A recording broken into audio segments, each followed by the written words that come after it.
Homeless. If you're homeless, you're basically at the bottom of the social class in terms of your purchasing ability and influence. As the kids today would say, you're broke AF because you can't afford a home or anything else. Simply put, you're impoverished. In most cases, homeless people live on the streets, in shelters, or temporarily are staying with friends and family until they can get back on their feet.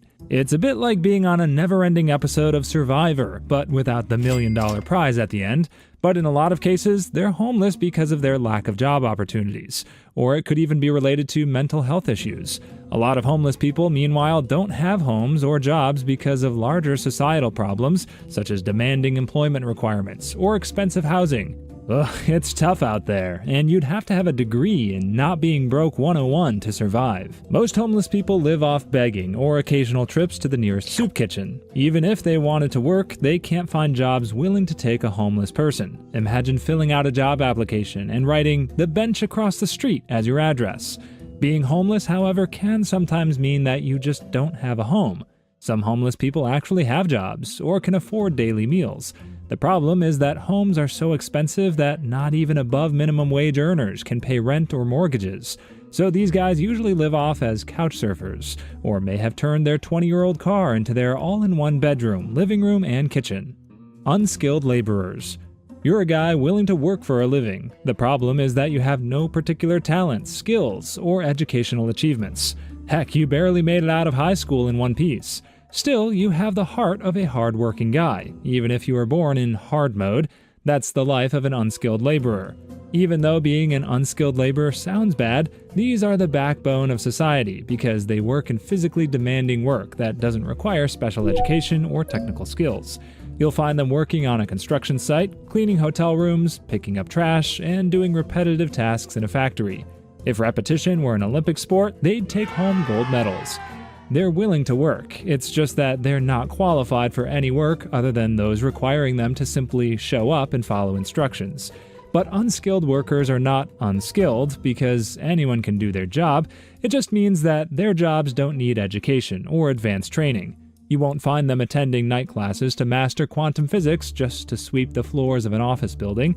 Wages for unskilled labor tend to be lower, and unfortunately, these workers sometimes face less job security or fewer benefits compared to those in skilled or professional roles. But their work is essential because without them, daily life as we know it would quickly spiral into chaos. Trash would pile up, construction projects would halt, and everyday services would grind to a halt. Working poor. The term working poor might sound like a contradiction. After all, your parents told you to work hard to avoid becoming poor. But in this economy, you can be a hard worker and still be broke, with a wallet that feels lighter than a feather. The working poor are those who are willing to work. They're sometimes employed in more than one job. They clock out from one job and run faster than a speeding bullet to get to their second job. But their wages are too low to cover basic needs. Housing, food, and healthcare are luxury items to them. Imagine you're working full-time, maybe even pulling overtime at a retail store, restaurant, or as a cleaner, but your paycheck just doesn't stretch far enough despite all the hours.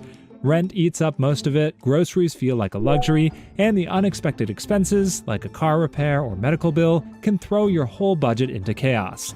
It's like running on a treadmill that's speeding up while you're already out of breath.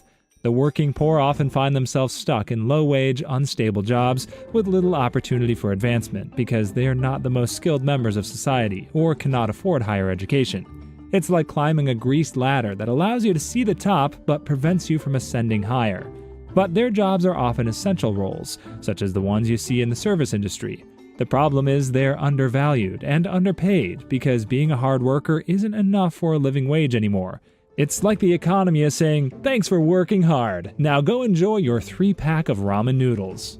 Blue-collar workers. If you're looking for someone great at solving problems that require manual labor, technical skills, and work ethic, that's where your blue-collar worker comes in. You see these people working in factories, construction, and maintenance. They're the real-life MacGyvers, except instead of duct tape and chewing gum, they use tools that can actually fix stuff. And they're aptly called blue-collar because historically they used to wear blue shirts and jeans, which are sturdy and great at hiding those grease stains. Blue-collar work usually involves building, fixing, driving, and assembling. You might think of electricians, plumbers, machine operators, or even truck drivers as classic examples of blue-collar workers. They're the guys making sure the lights stay on, the roads get built, and the products on store shelves exist. Without them, you'd be trying to fix everything with duct tape. If you think being a blue-collar worker means you're at the bottom of society, you're wrong. These jobs require a lot of skill and expertise. Just because blue-collar workers aren't sitting behind a desk, filling out spreadsheets, and dreaming of coffee breaks, it doesn't mean their work isn't complex. For example, electricians need to understand intricate wiring systems. Basically, they're the ones who keep your house from becoming a shockingly chaotic place. Service workers. You're going about your usual day on your way to work by taking the bus before going to your nearest Starbucks to order your favorite caramel macchiato.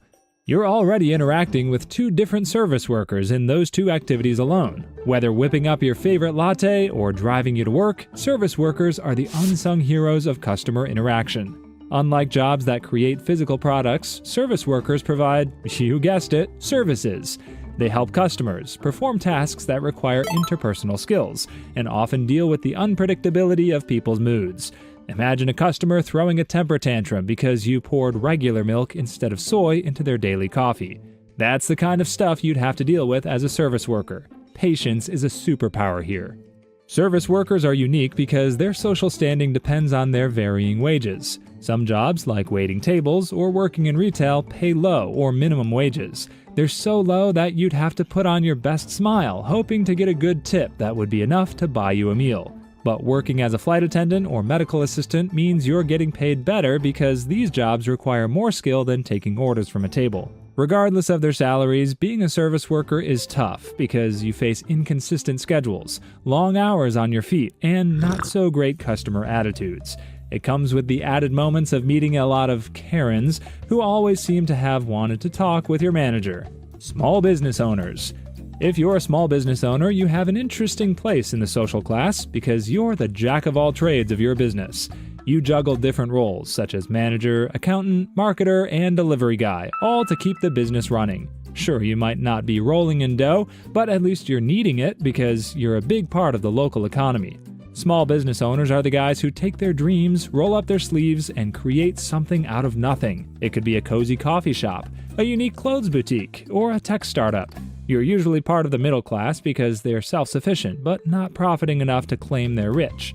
Small business bank accounts look more like a roller coaster because there are many ups and downs, and maybe the occasional scream of terror. Their experiences can vary depending on the type of jobs they handle in their business. One minute you might find them juggling spreadsheets and customer orders, and the next they're figuring out how to market their latest creation on social media, trying to figure out if a picture of their avocado toast really needs a filter. Small business owners, however, face competition from larger competition and the ever-changing consumer preference. Your small coffee shop will find it hard to compete with Starbucks if pumpkin spice is the latest trend. So even if being a small business owner can give you financial stability, you're not exactly swimming in cash, especially with all the challenges you need to overcome. But you're an important community member because you build jobs, support local causes, and add a unique spice to your neighborhood. White-collar workers. When you're walking in the business district of a big city like New York, white-collar workers are the people who look smart, important, and a bit too smug for their good. These members of society traded hard hats and steel-toed boots for suits and ties to work for big corporations. And they're usually managers, administrative workers, and skilled professionals. Being a white-collar worker means you're at least in the middle of the social class ladder. That's why white-collar workers need to be well-educated. You can't expect to reach the top without a degree in procrastination studies. These workers often earn a decent salary and, in many cases, enjoy good benefits. Your standing in society can also vary depending on your role. For example, a company executive is wealthier than a school teacher or an intern. Despite that, there are a lot of opportunities for career advancement in white-collar jobs, especially if you can master the fine art of nodding seriously while pretending to understand business jargon you've never heard before. But all of those come at the cost of losing your sanity while chasing tight deadlines and getting screamed at by your boss, who also gets screamed at by the company CEO. It's like a corporate game of who can yell louder. So even though being a white-collar worker can help you climb the social ladder because of the money and power that comes with your job, the office politics and occasional sucking up to your boss mentality can take the fun out of it. Landed gentry. The landed gentry are the people who probably never know what hard work means because they've never had to work hard. They own large estates and lands, but aren't nobility. Instead, they're a step below noble people in the social class hierarchy, but are still filthy rich. They're so rich that they have a butler carrying their credit cards. If you belong to this social class, you likely have hundreds of acres of land waiting for you before you were even born, thanks to the family treasure chest overflowing from properties acquired by your great-great-great-great-great-great-grandpa. He was probably the only one who ever worked in the family, but since then, the next generations of your family have all been living off whatever money they could get from the estate. The landed gentry inherited their place in society instead of toiled for it, unlike other people who had to go to school, earn degrees, and work their way up the ladder to have a better social status. Meanwhile, the gentry were busy perfecting their golf swings and debating which luxury car to buy. Despite being born into riches, the landed gentry are well educated because that's the only thing they have to work for. Their families ensure they get the best education possible, often going to prestigious universities they got into because they know someone from the inside. After all, someone must be smart enough to manage the properties without accidentally turning them into a petting zoo. Political elite. Being a member of the political elite means you want to grow up and be the town mayor like your father, who also followed his father's footsteps.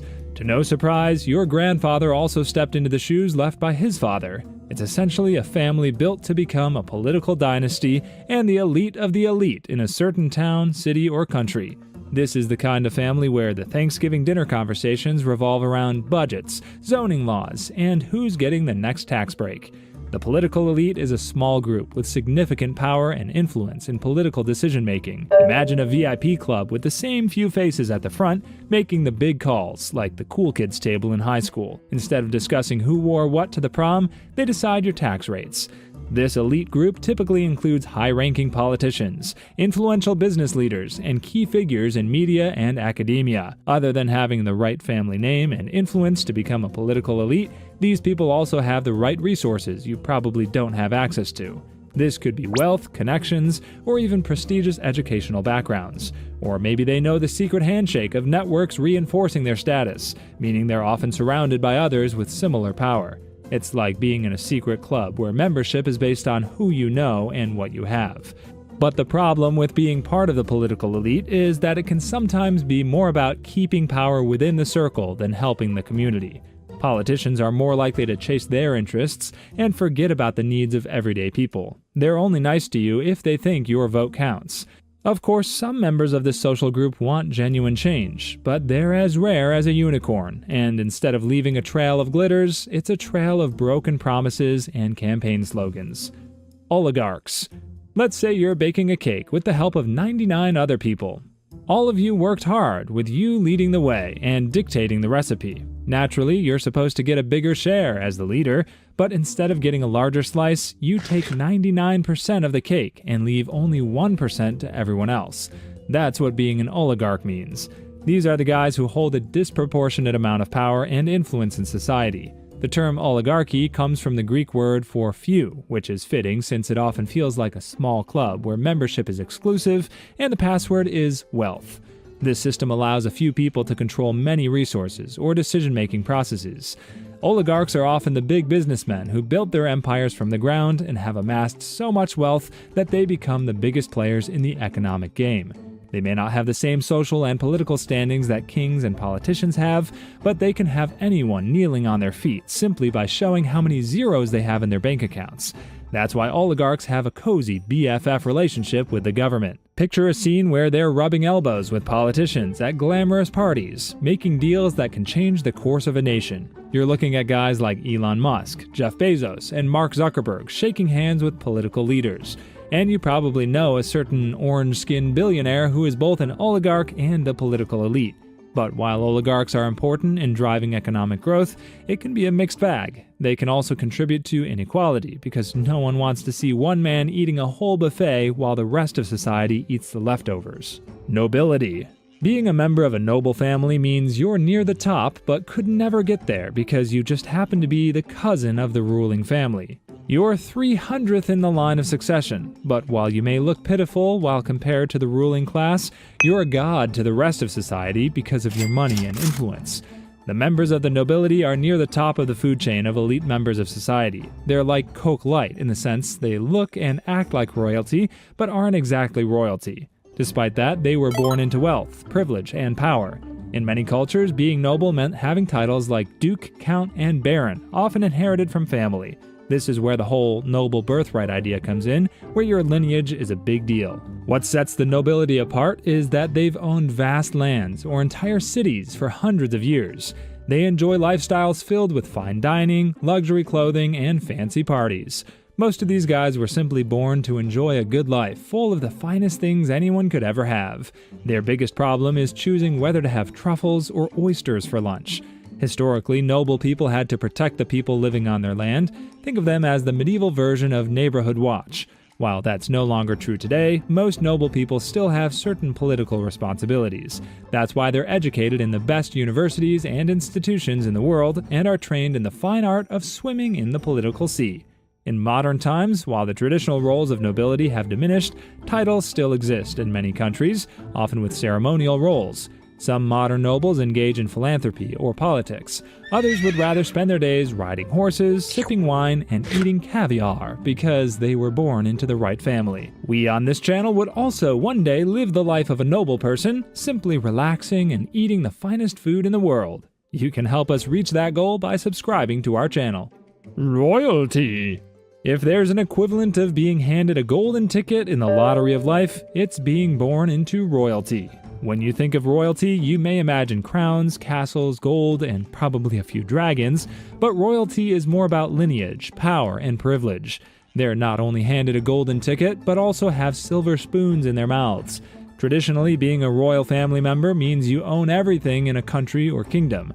The common folk only exist to serve you, as if God told you to fill in his seat after creating the world. That is why members of the royal family are treated as the elite of the elite, even in today's modern world, where their powers have diminished. Today, royalty is more like a title that doesn't come with any political power. Of course, the royal family is still incredibly rich. That's why you may imagine royalty being about lavish banquets, diamond rings, and luxury cars. It's like they're living in a never-ending Disney movie where their happily ever after came when they were born. However, it's not all about fairy tales and tiaras. Being royal comes with a hefty dose of responsibility. Even though they're no longer political leaders, they represent their countries, participate in diplomatic affairs, and often engage in charitable work to make the royal family look good and noble in the eyes of us common folk. Think of them as the original influencers. They smile, wave, and pose with puppies to distract us from the fact that they probably can't even change a light bulb without a royal decree.